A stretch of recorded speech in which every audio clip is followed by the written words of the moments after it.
Welcome to the Lakers Nation news feed. My name is Trevor Lane. Lots to talk about today. This show is brought to you by DraftKings. Go over to DraftKings.com. Use promo code CLNS and you can play for free with your first deposit and attempt to win your share of up to $10,000 in cash prizes in fantasy basketball. Pretty awesome stuff, so go check that out. Now, Lakers Nation senior writer Harrison Fagan is actually on his way back from Lakers practice right now, and an interesting development just broke regarding the Lakers starting lineup. Harrison, first of all, thanks so much for coming on. And what's happening here with the Lakers starting power forward spot?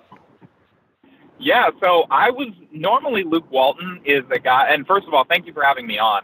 This is always cool, and I feel very legit getting to call into a show going home from Lakers practice. But so Luke Walton is normally very, very guarded about any lineup changes, rotation changes, whatever. Like, most of the time, I mean, you've covered games too.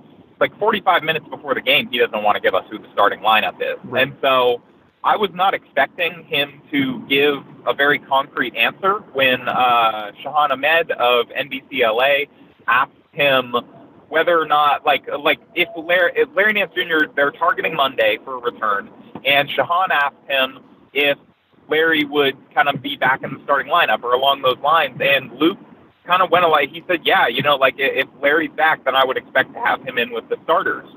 And, for a guy that normally plays these things very close to the vest, that was surprising, and that makes me think it's almost like a sure thing if he's being that committal 2 days before the game. Right, and the reaction from a lot of Lakers fans has to be, some raised eyebrows here, because if Larry Nance Jr. is back in the starting lineup, that almost certainly means that Kyle Kuzma is not. And as of this moment, Kyle Kuzma is the leading scorer on the team, has been doing very, very well. So what do you think are the pluses and minuses of swapping out Larry Nance Jr. for Kyle Kuzma? Yeah, and so, you're talking about the reaction of Lakers fans. I knew the second I sent the tweet that it was going to get those reactions. And, you see it, people have adopted Kuzma. He is the fan favorite right now, possibly even more so than Lonzo Ball, which is not something that I think anybody expected going into the season. And the second I fired that off, I was getting the mentions fire Luke, this is the worst thing ever, how could he bench Kuz, all that stuff.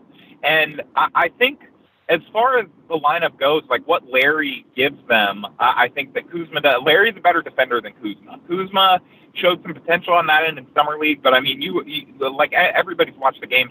He just hasn't been that great on that end this year during the regular season. Larry's been better than him, which should be expected. Larry's a 3-year veteran, and then there's also rebounding. I would say Larry Nance Jr. is probably a better rebounder than Kyle Kuzma. And those are also the two things that Larry said, that watching from the sidelines, where he felt like he could help the team today when he was, because he was asked, sometimes while you're out, you notice things that you don't really notice while you're in the game. And he actually said the offense has been scoring the ball like crazy.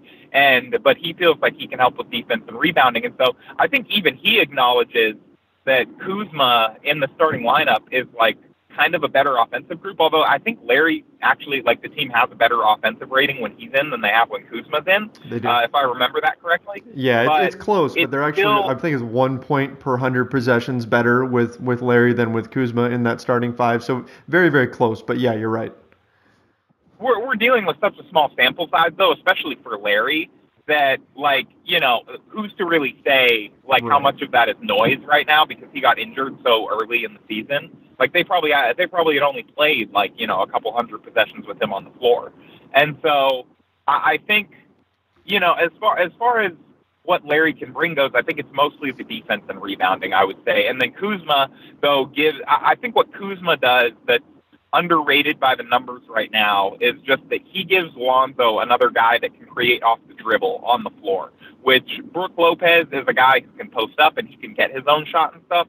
But that starting lineup with Larry is just completely bereft of anybody else who can handle the ball and get their own shot, which is something that I think the Lakers will miss if they move Larry back into the starting lineup.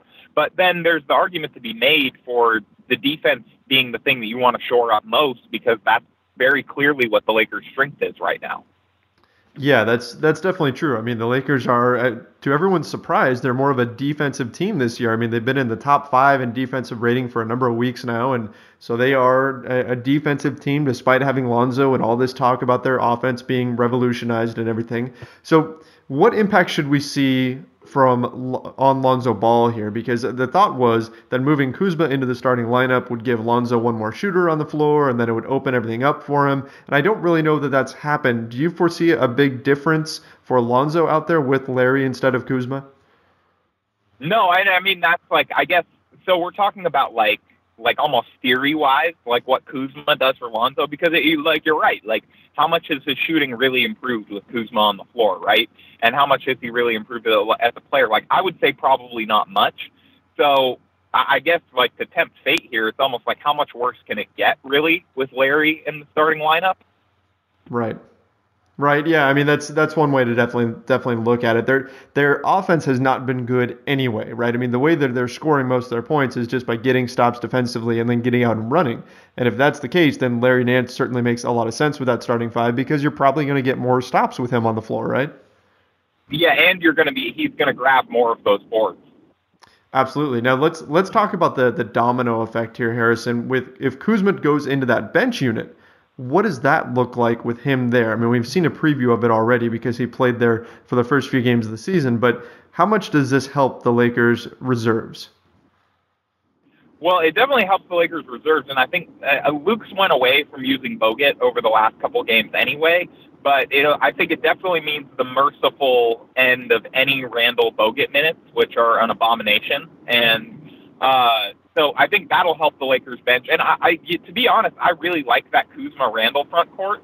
I still think like if I was the coach, and there are a lot of reasons why I'm not an NBA coach, but if I was the coach, like I think I would go with Kuzma and Lopez and then bring Nance off the bench with Randall. But at the same time, like with that Nance, I think this almost might be just as much about what it does to the bench, like what benefits Nance starting gives the bench. Because the Nance-Randall lineup over the last couple of seasons, like that's been something that everybody wants the Lakers to try and kind of see how it goes. But over the last couple of years, it really hasn't gone that well. And so I think maybe Luke is just like a little bit reticent to kind of force those guys into big minutes together because it really hasn't worked very well. And so that almost might be it as much as anything.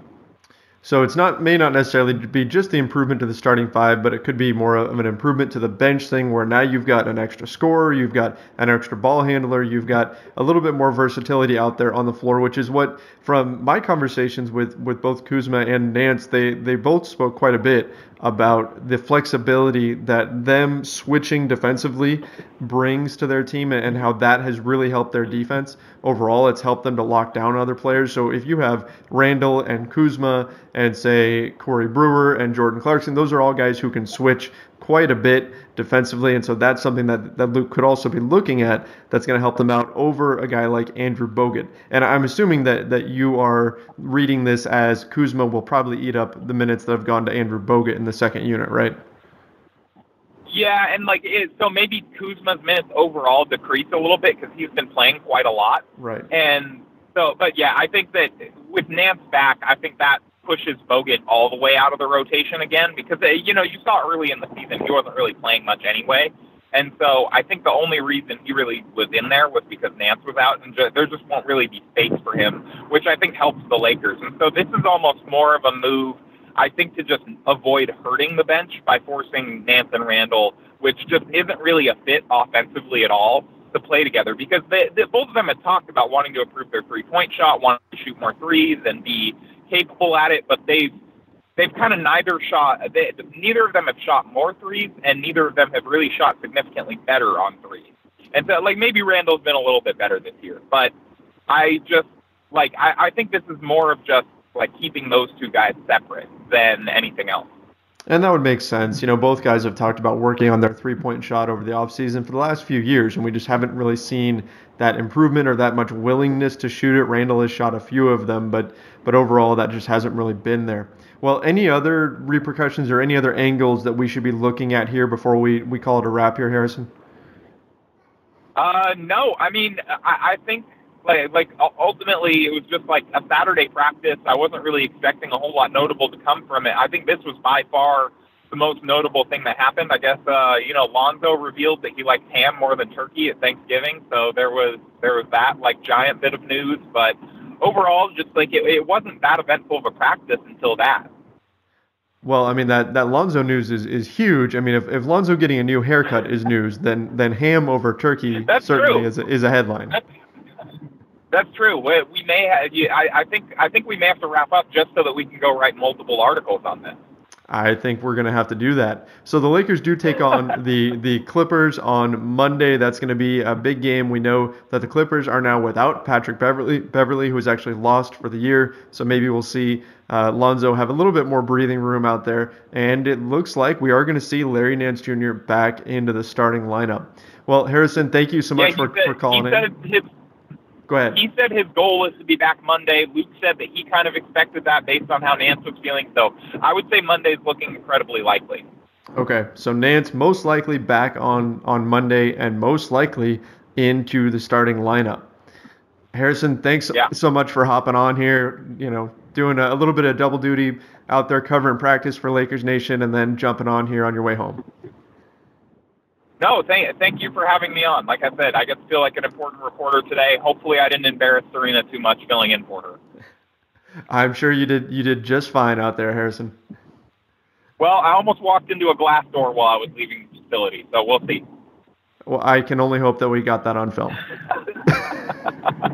Unfortunately not, I don't think. All right, well, that's going to wrap things up for us today. Don't forget to head over to DraftKings.com. Use that promo code CLNS. Take a shot at $10,000 in prizes in fantasy basketball. Awesome thing to go and do. And, of course, don't forget to go to LakersNation.com for all the latest breaking Lakers news. And if you could, go to iTunes, rate, review, and subscribe to the Lakers Nation news feed. We sure would appreciate it. My name's Trevor Lane. You can find me on Twitter at Trevor_Lane. We had Harrison Fagan, Lakers Nation senior writer. You can follow him at HM Fagan on Twitter. That's going to wrap it up for today. See ya.